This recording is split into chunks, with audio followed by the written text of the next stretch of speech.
అదే RTV app వార్తల్ని క్షణాల్లో చదివే అవకాశం ఉంటుంది. ఒక న్యూస్ పేపర్, ఒక టెలివిజన్ ఛానల్ మీ చేతుల్లో ఎప్పుడూ ఉంటాయి. వృద్ధులకు ఇచ్చే పెన్షన్లు ఇప్పుడు రాజకీయంగా వివాదం మారుతుంది. పూర్తిగా ఈ పెన్షన్లు ఎందుకు ఎలా తయారవుతుందో ప్రస్తుతం మనతో మాట్లాడేందుకు ఎమ్మెల్యే వెలగపూడి రామకృష్ణ బాబు ఉన్నారు. సార్ చెప్పండి, ఏ విధంగా చూడొచ్చు, ఎందుకు ఈ పెన్షన్లు రాజకీయ పరంగా తీసుకుంటున్నారు? వృద్ధులకి, వితంతువులకి, వికలాంగులకి అందరికీ కూడా ఈ జగన్మోహన్ రెడ్డి పెన్షన్ల విషయంలో కూడా రాజకీయం చేయడం జరిగింది.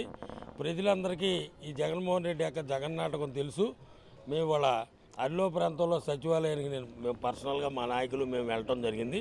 మధ్యాహ్నం 2 గంటల వరకు కూడా వాళ్ళు ఉదయం 9 నుంచి కూర్చునే ఉన్నారు. బ్యాంకు నుంచి డబ్బులు డ్రా చేయలేదు, డబ్బులు బ్యాంకులో లేవని సచివాలయంలో చెప్పడం జరిగింది. ఇది చాలా దారుణమైన విషయం. వాలంటీర్లు ఎన్నికల కోడ్ ఉండటం వలన వాలంటీర్లతో డబ్బులు పంపిణీ చేయకూడదని చెప్పాం. కానీ ఎంతమంది అధికారులు ఉన్నారు? రెవెన్యూ డిపార్ట్మెంట్ ఉంది, సచివాలయం ఎంప్లాయీస్ ఉన్నారు సుమారు 1,60,000 మంది. వీళ్ళందరితో మనం ఇంటింటికి చంద్రబాబు నాయుడు గారు చెప్పింది ఏంటంటే ఇంటింటికి పెన్షన్లు ఇవ్వాలా అని చెబితే అది రాజకీయ దురుద్దేశంతో వాళ్ళని అవ్వాతాతలను కూడా రాజకీయంగా వాడుకోవటం కోసం ఈ జగన్మోహన్ రెడ్డి సచివాలయంలో పెన్షన్లను పెడతాం జరిగింది. మేము ఇప్పుడు కూడా తెలుగుదేశం పార్టీ, జనసేన, బీజేపీ తరఫున డిమాండ్ చేసేది ఏంటంటే పెన్షన్లన్నీ కూడా వాళ్ళ 3వ తారీఖు వచ్చింది, మధ్యాహ్నం 2 గంటల వరకు కూడా వాళ్ళకి పెన్షన్లు ఇచ్చిన పరిస్థితి లేదు. ఇంటింటికి పెన్షన్లు ఇవ్వాలా, అదే మా డిమాండ్. వాలంటీర్లు 1వ తారీఖు వెళ్ళి తలుపు తట్టి ఇస్తుంటే ప్రతిపక్షాలే కావాలని అడ్డుకుంటున్నారని వాళ్ళు చెప్తున్నారు.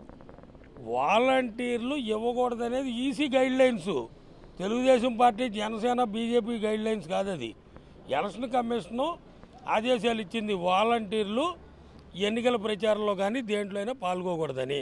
సచివాలయం ఎంప్లాయీస్ ఉన్నారు కదా, 1,60,000 మంది, రెవెన్యూ సిబ్బంది ఉన్నారు, అనేక డిపార్ట్మెంట్ల వాళ్ళు ఉన్నారు. వాళ్ళందరినీ ఉపయోగించుకుని నిజంగా నీకు అవ్వాతాతల మీద ప్రేమ ఉంటే ఇంటింటికి తీసుకెళ్ళి ఇవ్వాలా. ఇప్పటికి కూడా మా ఎన్డీఏ కూటమి డిమాండ్ ఏంటంటే పెన్షన్లు ఇంటింటికి ఇవ్వాలి. ఏ విధంగా ఉండిపోతున్నాయి సార్ 24 ఎన్నికలు? 24 ఎన్నికలు ఏముంటాయి? ఎన్డీఏ కూటమి అధికారంలోకి వచ్చింది, జగన్మోహన్ రెడ్డి గారు అండమాన్ జైలుకు పోతాడు.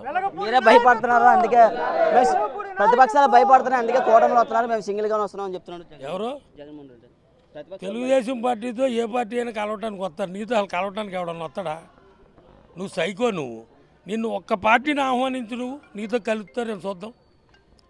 మేము అందరం కూడా కలిసి స్నేహభావంతో ఉంటాం. నీతో స్నేహంగా ఎవరు ఉండరు. మీ అమ్మగారు లేదు, మీ చెల్లెలు లేదు, మీ చిన్నాన్న కూతురు లేదు, చిన్నాన్న మర్డర్ చేసావు. వివేకం సినిమా జనాలందరూ చూశారు, నీ సినిమా అంతా బయటపడిపోయింది.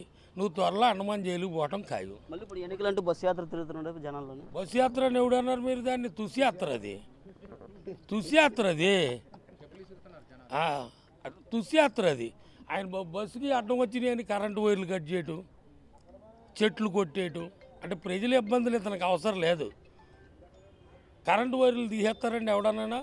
ముఖ్యమంత్రి వస్తే చెట్లు కొట్టేస్తారండి, పరదాల మధ్యలో మీటింగ్ అండి. ఎప్పుడైనా చూసామా? పైన హెలికాప్టర్లు వెళ్తుంటే కింద హైవే మీద ట్రాఫిక్ కావటం, ఇటువంటి. ఆ రోజు ఏదో చిన్నప్పుడు పుస్తకాల్లో చదువుకున్న మహమ్మద్ బిన్ తుగ్లక్ని ఇప్పుడు స్వయంగా చూస్తున్నాం. ఏమి లేదు సినిమా. వైఎస్ఆర్సీపీకి డిపాజిట్లు ఉండవు, ఇంటికి పోవటమే, అందులో డౌటే లేదు.